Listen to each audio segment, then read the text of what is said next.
You used to remember birthdays without checking your phone. You used to walk into a room and know exactly why you were there. You used to be able to hold 3 tasks in your head simultaneously and execute them in order without blinking. Now you can't remember whether you already put salt in the pasta while stirring the pasta. Welcome to Mom Brain. And despite what the internet tells you, it's not a myth, it's not a joke, and it's not something you're imagining because you're tired, although the tiredness certainly doesn't help.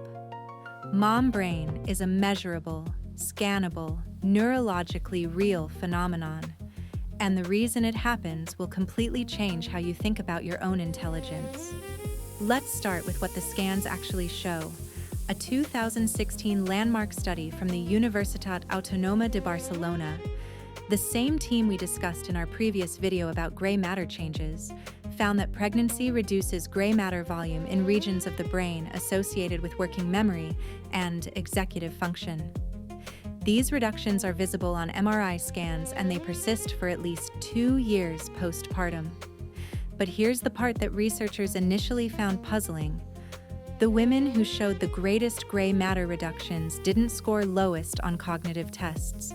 In fact, in several metrics, they performed comparably to their pre-pregnancy baselines. They felt foggy. They reported forgetting things constantly. But when formally tested, many of their cognitive abilities were intact. So why does mom brain feel so real if the brain isn't actually performing worse?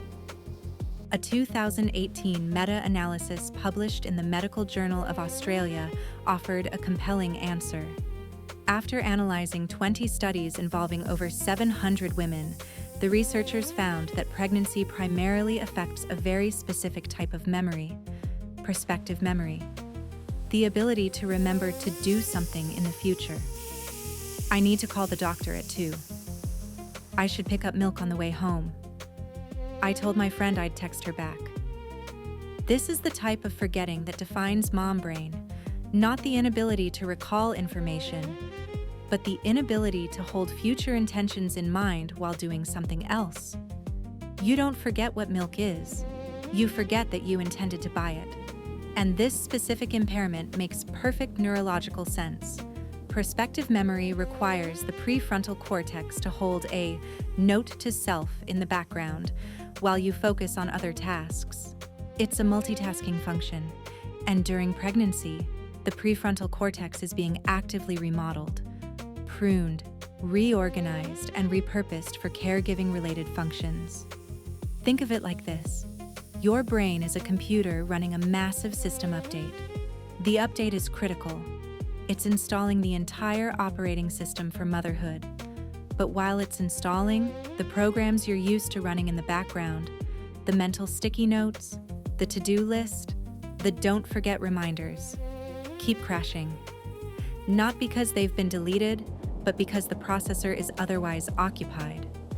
A 2020 study from Harvard Medical School added another layer to this understanding. Using functional MRI, researchers observed that pregnant women showed increased activation in brain regions associated with social cognition, emotional processing, and threat detection, often at the expense of regions associated with analytical reasoning and task management. The brain wasn't degrading, it was reallocating. Resources that used to go toward remembering your dentist appointment were being redirected toward reading facial expressions, detecting emotional cues, and processing social information. The brain was deprioritizing administrative tasks and investing everything into interpersonal sensitivity.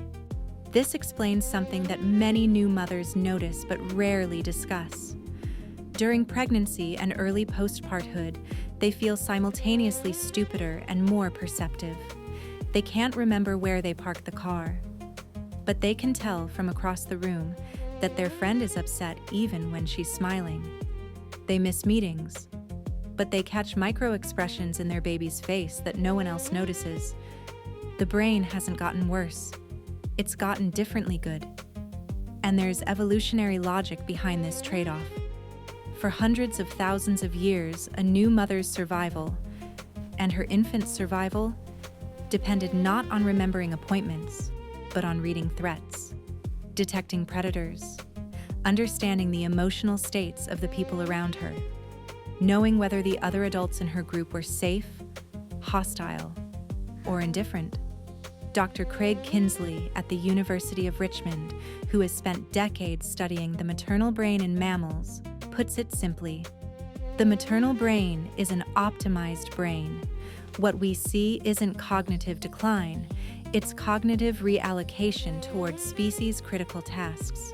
In laboratory studies with rats, mother rats outperformed non-mothers on spatial memory tests, predator avoidance tasks, and food foraging efficiency. Their brains weren't worse. They were focused on survival tasks. The irrelevant memories got deprioritized. The human version of this isn't about avoiding predators. It's about decoding a crying baby at 3 a.m.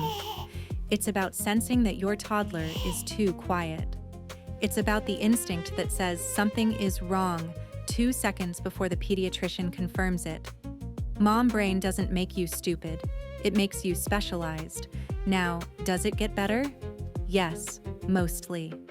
The 2018 meta-analysis found that most cognitive deficits resolved within 12 months postpartum. Prospective memory gradually returned toward baseline as the brain's renovation project neared completion. But toward baseline isn't back to baseline. Some changes appear permanent, not in the deficit column, but in the enhanced sensitivity column. Women who have been pregnant consistently outperform women who haven't on emotional recognition tasks, empathy scales, and social cognition measures, years after giving birth. The trade-off that felt like a loss during pregnancy reveals itself, over time, as a permanent upgrade in emotional intelligence. You didn't lose your brain during pregnancy. You traded a pocket knife for a radar system. And while the pocket knife was useful for everyday tasks, the radar system is built for the only task that truly matters. So the next time you find your phone in the freezer, take a breath. Your brain is fine. It's just busy building something more important than memory. And if you've ever stood over your sleeping newborn's crib at 2 a.m., watching their chest rise and fall, unable to walk away even though you know they're perfectly fine, the neural mechanism behind that compulsion is the final piece of the puzzle. That's next.